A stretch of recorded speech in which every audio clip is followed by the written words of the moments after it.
O Zeus, ele o interessante, é muito interessante você lembrar disso, né? Porque Zeus, ele não vence os titãs sozinho, né?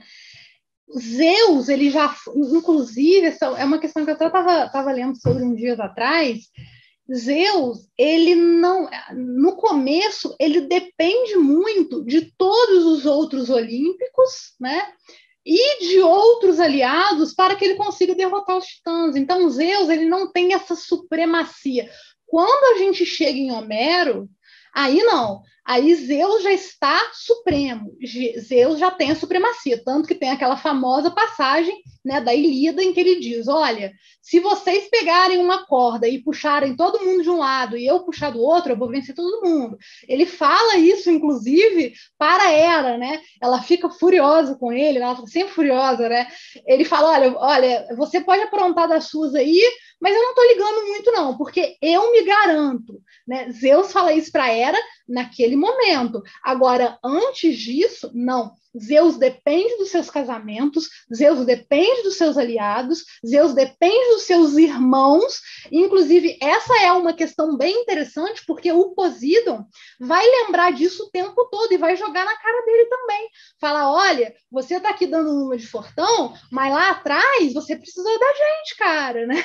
Ele vai falar isso para Zeus na Ilíada, inclusive. Fala: olha, lá atrás, você lembra lá quando a gente teve que derrotar os titãs, eu tive que ajudar, a Hades teve que ajudar. E mais, nós dividimos a organização cósmica. Você não está sozinho, supremo e poderoso, e ninguém pode falar nada, e não sei o que, não sei o que. Né? Quer dizer, nós também temos fala, nós somos importantes também.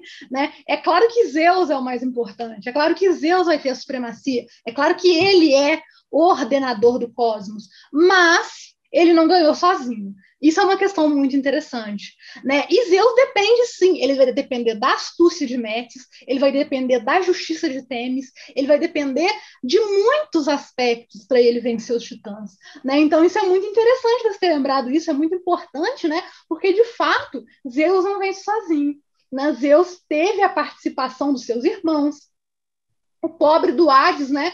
Que muitas vezes é colocado como um vilão do negócio, né? Ele está sempre aparecendo como vilão, né? Como o mauzão e etc. Mas ele não é mal, né? Ele só foi, infelizmente, caiu a pior parte da realidade para ele, que é o submundo, né? No sorteio lá, ele pegou a pior parte, né? Vamos colocar assim. Mas ele também foi importante, né? Na titanomaquia. Então, assim, é interessante a gente sempre pensar nisso, né? Que Zeus não vence sozinho, de fato. Zeus depende muito, sim, de seus aliados.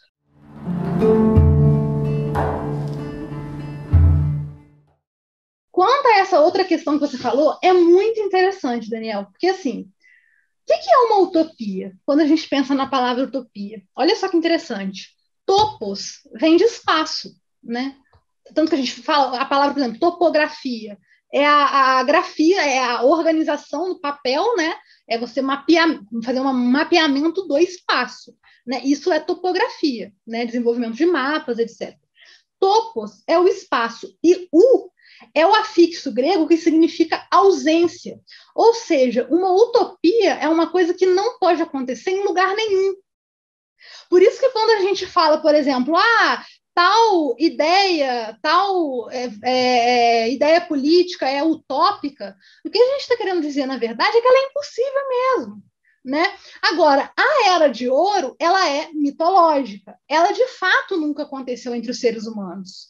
Pelo menos os seres humanos, né, enquanto seres humanos. Né? Ela é, de fato, utópica. Ela é uma era que, para os gregos, já aconteceu no momento em que os seres humanos nem existiam. Existiam pessoas, né, que eram diferentes dos seres humanos atuais, mas essas criaturas que existiam, elas eram totalmente diferentes dos seres humanos. Elas não se reproduziam, elas não tinham relação sexual, elas não se alimentavam de carne, elas não tinham diversos outros aspectos que os seres humanos têm. né? E é justamente essa queda, deixando claro que é uma queda entre aspas, a partir de Prometeu, a partir do roubo do fogo sagrado e o oferecimento do fogo para a humanidade, que o ser humano tem a sua queda, né? E essa queda, aí sim o ser humano vai depender. Isso Exildo vai falar no Trabalhos e Dias, né? Principalmente no Trabalhos e Dias. O ser humano vai ter fome, ele vai ter doença, ele vai ter necessidade de relação sexual para se reproduzir, ele vai ter necessidade de alimentação, de carne, sendo que na utopia, na Era de Ouro, isso não acontecia. Agora, isso é impossível para o ser humano. Então, é por isso que essa Era de Ouro é uma utopia, né? Tem um livro do Leonardo Boff muito interessante, né? Que o livro chama Saber Cuidar, e ele vai falar justamente dessa dimensão utópica, né? Que apesar de ser utópica, apesar de ser impossível, ela é muito necessária para o ser humano. Por quê? Porque o ser humano tem que sonhar.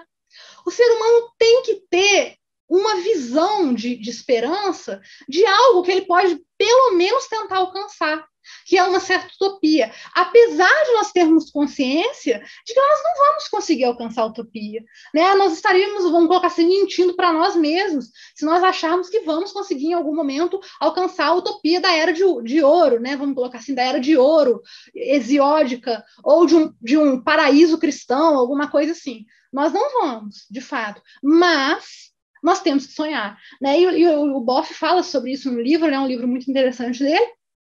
Então, essa Era de Ouro de Crono, ela vem justamente nesse sentido, de ser, de fato, algo a que o ser humano pode aspirar, mas nunca conseguindo alcançar, né? Então, se vocês gostaram, né, se inscrevam no canal, deixem seu like, comentem, e até a próxima, né? A Aline vai querer gravar mais coisas, não sei. Com certeza, bora. A falar de Grécia é sempre uma delícia, né? Eu adoro, assim, né? Então Sempre é um isso, prazer. pessoal. Até.